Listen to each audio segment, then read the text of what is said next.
আসসালামু আলাইকুম। গল্পের আলাপন চ্যানেলে আপনাদের স্বাগতম। পড়ছি নিঠুর মনোহর। পর্ব সংখ্যা ২৮। লিখনীতে আরিশা জান্নাত আদ্রা। আপনি হয়তো বুঝতে পারছেন না কেন আপনাকে এত দ্রুত আসার জন্য বলা হয়েছে। গম্ভীর মুখে কথাটা বলে উঠল শুভ্র আহমেদ। ফায়ান তার কথায় খানিক নড়ে চড়ে বসল। এরপর কণ্ঠে শীতলতা এনে বলল, জি, আপনি বলুন। ডেস্কের উপর কিছু ফাইল ছুঁড়ে মেরে চেঁচিয়ে উঠল শুভ্র আহমেদ। ধ্যাত, এত ফর্মালিটি ভালো লাগে না। ফায়ান ভ্রু কিঞ্চিত বাঁকা করে জবাব দিল, ফর্মালিটি শুরু থেকে আপনিই দেখাচ্ছেন মিস্টার শুভ্র। শুভ্র আহমেদ হতাশ ভঙ্গিতে ফায়ানের দিকে তাকালেন। এরপর বিরস কণ্ঠে জবাব দিলেন, সব বাদ দে। ফারদিন এহসান জেল থেকে পালিয়েছে। সে খুব বিপজ্জনক সবার জন্য, এই দেশের জন্য। ও যে কত বড় কালপ্রিট তা তোকে নতুন করে বোঝাতে হবে না নিশ্চয়ই। ফায়ান চেয়ারে হেলান দিয়ে বসল। এরপর চিন্তিত কণ্ঠে শুধালো, এর এটা ভিতরের কেউ করেছে, না হলে একা একা কখনোই ফারদিন বেরোতে পারবে না জেল থেকে। কে হতে পারে যে কিনা ফারদিনকে সাহায্য করেছে? আমিও সেটাই ভেবে চলেছি রাত থেকে। তোকে ফোন করব, কিন্তু তাহমিদের থেকে শুনলাম ওই লিজা নাকি ঝামেলা পাকিয়েছে। আরও অসুস্থ। হ্যাঁ, ওসব বাদ দে। এখন কি করবি বলে ভেবেছিস? শুভ্র উঠে পড়ল নিজের চেয়ার থেকে। এরপর ফায়ানের পেছনে এসে দাঁড়িয়ে চেয়ারে ভর দিয়ে দাঁড়ালো। তুই অনেক বুদ্ধিমান একটা ছেলে ফায়ান। তুই পারবে ফারদিনকে খুঁজে বের করতে। কোন গর্তে লুকিয়ে আছে ও কে জানে। বরাবরের মতো চাপ দিচ্ছিস কেন শালা? ভেজালে ফেলতে ভালো লাগে। এদিকে সব একটু বউয়ের সাথে চিপকাতে চাচ্ছি, আর তুই এসে বাগড়া দিচ্ছিস। হোয়াই? প্রতিবার যদি এরকম বাধা পাই তবে বাচ্চা জন্ম দিব কিভাবে? ফায়ান বেশ বিরক্ত নিয়ে কথাগুলো বলল। ফারদিন ফিক করে হেসে দিল। হাসতে হাসতে ফায়ানের পিঠে চাপড় দিয়ে বলল, দেখ, তুই ছিলি ক্লাস 5-এর আর আমি ক্লাস 10-এর ছিলাম। তারপরেও কত সুন্দর বন্ডিং ছিল আমাদের। সবাই এক দেখাতেই কিউট কাপল বলে সম্বোধন করত। তোর এই স্বভাবের জন্যই ভালো লাগতো আমার। মুখে যা আসে সব বলে দিস। চিন্তা করিস না, তোকে স্পেশাল টিম হেল্প করবে। সো চিল। ফায়ান কাঁধ নাড়িয়ে ব্যঙ্গ করে বলল, থুত, চিল, সর সামনে থেকে বলে হন হন করে বেরিয়ে এলো শুভ্র অফিস থেকে। এদিকে ফায়ানের যাওয়ার পথে তাকিয়ে শুভ্র আহমেদ হাসতে হাসতে যেন গড়াগড়ি খাবে। আহারে, ছেলেটা কত ইচ্ছে বাচ্চার বাপ হবার, বউ তো পাত্তাও দেয় না। বেশ রাত হয়ে গেছে। খান বিলায় সকলেই ঘুমিয়ে কাদা। ফায়ানের আসার অপেক্ষা করতে করতে সবাই ক্লান্ত হয়ে ঘুমিয়ে গেছে। আরিমাকে কেউ কিছু জিজ্ঞেস করেনি। প্রতিদিনকার মতো স্বাভাবিক আচরণ করে গেছে। যদিও আরিমা একটু ইতস্ত করছিল, কিন্তু ফারহা সামলে নিয়েছে। ফায়ান বাসায় ফিরে তার কাছে থাকা চাবি দিয়ে দরজা খুলে ভেতরে প্রবেশ করলো। সারাদিন প্রচুর ধকল গেছে তার। উপর দিয়ে ফারদিন এহসানকে হন্যে হয়ে খুঁজছে, কিন্তু সে লাপাত্তা। কোথায় কোথায় থাকতে পারে সে সব জায়গা দেখা শেষ, তবুও হদিশ মিলছে না। ওকে ধরতে না পারলে বড় সড়ো একটা ক্ষতির আশঙ্কা আছে। সে খুবই দ্রুত আর বিপজ্জনক। তার একটা টিমও আছে যারা গোপনে কালোবাজারি কাজকর্ম করে বেড়ায়। তাদেরকেই ধরতে চাচ্ছে ফায়ান। প্রচুর ক্লান্ত সে। পা অনেক কষ্টে টেনে টেনে নিজের রুমে এলো। দরজায় হাট করে খুলে রাখা দেখে কপাল কুঁচকে এলো। ভেতরে প্রবেশ করা মাত্রই দেখতে পেল ভেতরে কেউ নেই। ফায়ানের কপালে ভাঁজ গাঢ় হলো। আরিমা কোথায়? সঙ্গে সঙ্গে আরিমার রুমের দিকে পা বাড়ালো ফায়ান। সেখানে সে থাকতো। দরজা চাপিয়ে রাখা দেখে ফায়ান বুঝে গেল আরিমা এখানেই আছে। রাগ হলো তার। মেয়েটা এখানে কেন? ফায়ানের রুমে ফায়ানের সাথে থাকবে। বউ ছাড়া ঘুমাতে ভালো লাগে নাকি? রুমে প্রবেশ করতেই দেখতে পেল আরিমা রুমে নেই। পুরো রুম ফাঁকা। বিলম্ব না করে বেলকনিতে চলে গেল ফায়ান। বড় করে শ্বাস নিল সে। যাক, মেয়েটা অন্তত সেফ আছে। পরক্ষণে ফায়ান খানিক গম্ভীর হলো। রাত 2টো বাজতে চলল। মেয়েটা ঘুমায়নি কেন? নাকি তার জন্য অপেক্ষা করছে? ইস রে, দেরি করে ফেলেছে। মুচকি হেসে আরিমাকে পেছন থেকে জড়িয়ে ধরল ফায়ান। আরিমা পেটের উপর তার দু হাত রাখলো আর ঘাড়ে থুতনি রাখলো। আরিমা নড়াচড়া না দেখে ফায়ান কিঞ্চিত অবাক হলো। মেয়েটা কি তাকে মেনে নিচ্ছে ধীরে ধীরে? ভাবতেই ঠোঁট কামড়ে হাসলো ফায়ান। সরি বউ, আর লেট হবে না। কষ্ট হচ্ছিল না তোমার অপেক্ষা করতে? আম সরি। এই দেখো না কান ধরছি। আমাকে ছাড়ুন। ফায়ান একব্রু উঁচিয়ে আরিমার দিকে তাকালো। মেয়েটি কি বলেছে? মাথা ঠিক আছে তো? ছাড়তে বলছি। কেন? ছাড়ার জন্য ধরিনি। ফায়ান আরও গাঢ় করে মিশিয়ে নিল আরিমার পিঠ নিজের সাথে। আচমকা ফায়ানকে ঝটকা দিয়ে সরিয়ে দিল আরিমা। তারপর পেছন দিকে ঘুরে দাঁড়ালো।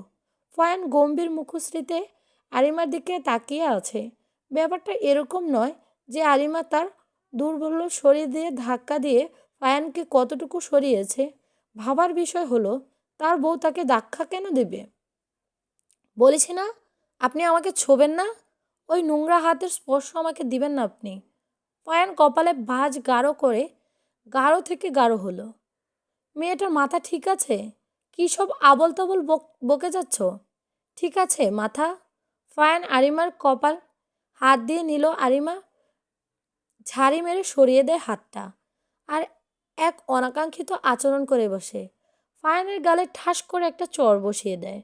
ফায়ান গালে হাত দিয়ে নির্বাক দৃষ্টিতে তাকিয়ে আছে আরিমার মুখের দিকে। মেয়েটা রাগে হিস হিস করছে। মনে হচ্ছে পারলে ফায়ানকে খুন করবে। ফায়ান চোখ বন্ধ করে নিজের উপচে আসা রাগটা দমিয়ে নিল। এরপর বড় করে একটা শ্বাস নিয়ে আবারও তাকালো আরিমার দিকে।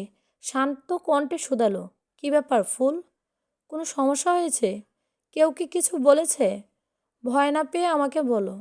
আরিমা যেন তাচ্ছিল্যের হাসি হাসলো। এরপর বিদ্রূপী কণ্ঠে বলল, কাকে দেখে ভয় পাবো? আমার কোনো ভয় নেই।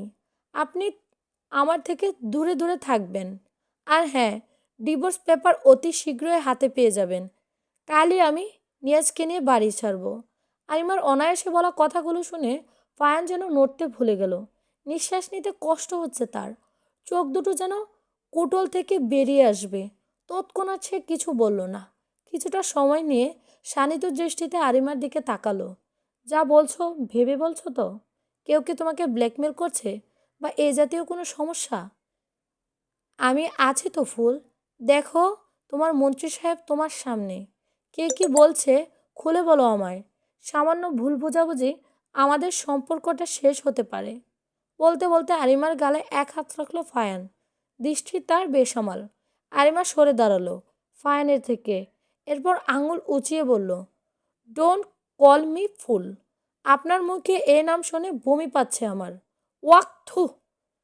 কোনো সম্পর্ক থাকলে তো সেটা ভাঙবেন তাই না? কত বড় অভিনেতা আপনি, বহুরূপী কোথাকার। চরিত্রের দোষ আপনার। বে আরিমা আর কিছু বলতে পারে না। ফায়ান ঠাস করে একটা থাপ্পড় বসিয়ে দিল আরিমার গালে। তবুও মেয়েটা দমে যায়নি। চোখ পাকিয়ে ফায়ানকে দেখছে। আরিমাকে নির্বিকারভাবে তার দিকে তাকিয়ে থাকতে দেখে ফায়ান ওর চিবুক চেপে ধরল। এরপর দাঁতে দাঁত চেপে বলল, কে তোমাকে কি বলেছে সেটা আমাকে না বললে খুঁজে আমি ঠিক করব। তাই যা বলছো ভেবে বলিও, পরে না আফসোস করতে হয়। অ্যারিমা সে অবস্থায় গর্জে উঠল যেন। ফায়ানের থেকে ছাড়া পাবার প্রয়াস না চালিয়েই বলল সে, আপনার আসল রূপ এটাই না মিস্টার খান? অচিরেই নিজের পতন দেখতে পাবেন। খুব দেমাগ না আপনার? সব মাটির সাথে মিশে যাবে। আপনি একজন দুশ্চরিত্র পুরুষ, কাপুরুষ, যে মানুষকে জোর করা আর ভয় দেখানো ছাড়া আর কিছুই পারে না। কাপুরুষ আপনি। শুনছেন আমার কথা? আপনি আমার কেউ না। এতদিন ভেবেছিলাম ভালোবাসেন আমায়, কিন্তু আজ সব কিছু একদম পানির মতো পরিষ্কার। নর্দমার কীট আপনি। ফায়ান আরিমাকে ছেড়ে দিল। এরপর চেঁচিয়ে বলে উঠল, বেশ, মানবে না তো? আমার কথা শুনবে না তো? Okay fine. ডিভোর্স পেপার সময় মতো পেয়ে যাবে। আমি নিজেই পাঠিয়ে দেব। আর কি হয়েছে সেটা তুমি না বললেও খুঁজে তো আমি বের করবই। ভালোভাবে বললাম। আর তুমি বললে না, নো প্রবলেম। এসব কথা বলার আগে ভেবে নিতে অপর পাশের লোকটা কি কষ্ট পাবে না ভালো লাগবে। আর কাকে কি বলছি? আমি তো দুশ্চরিত্র একজন কাপুরুষ। ভালো থেকো। নর্দমার কীটের সাথে কোনো দুর্গন্ধযুক্ত ফুল অন্তত থাকতে পারে না। আই রিপিট, পরে যেন আফসোস না করো। আপনার ছায়া আমার আশেপাশে না পড়লেই ভালো থাকবো আমি। আর আফসোস, সেটা তো কসমিন কালেও হবে না। Oh really? ফায়ান তাচ্ছিলের হাসি আসলো, কিন্তু আরিমা পাত্তা দিল না। ফায়ান এক সেকেন্ডও দেরি না করে বেরিয়ে এলো রুম থেকে। হাঁটতে হাঁটতে নিজের রুমের সামনে এসে ভেতরে ঢুকে দরজা ঠাস করে বন্ধ করে দিল। এরপর দরজার এক হাত রেখে হাঁপাতে লাগলো। জোরে জোরে শ্বাস নিচ্ছে ফায়ান। এক সময় দরজা ঘেঁষে বসে পড়ল ফায়ান। শরীরের সাথে লেপ্টে থাকা সাদা পাঞ্জাবিটা খুলে দূরে ছুঁড়ে মারল। শরীর ঘেমে নিয়ে একাকার। চুল বেয়ে টপ টপ করে পানি পড়ছে। অসহায় মনে হচ্ছে নিজেকে। আরও আমি জানি এসব তুমি নিজ থেকে বলছো না, কিন্তু সত্যিটাও আমাকে জানাচ্ছ না। আমি তো এসব বের করে নেব, কিন্তু তুমি যে কথাগুলো বলে আমাকে মৃত্যু সমান যন্ত্রণা দিলে তা ফেরত নেবে কিভাবে? বলেই চোখ বন্ধ করে ফেলল ফায়ান। সাথে সাথে গাল বেয়ে এক ফোঁটা অশ্রুকণা গড়িয়ে পড়ল। ফায়ান কি তবে কাঁদছে? চোখ খুলল ফায়ান। লাল টলটলে চোখ জোড়া পানি টলমল করছে।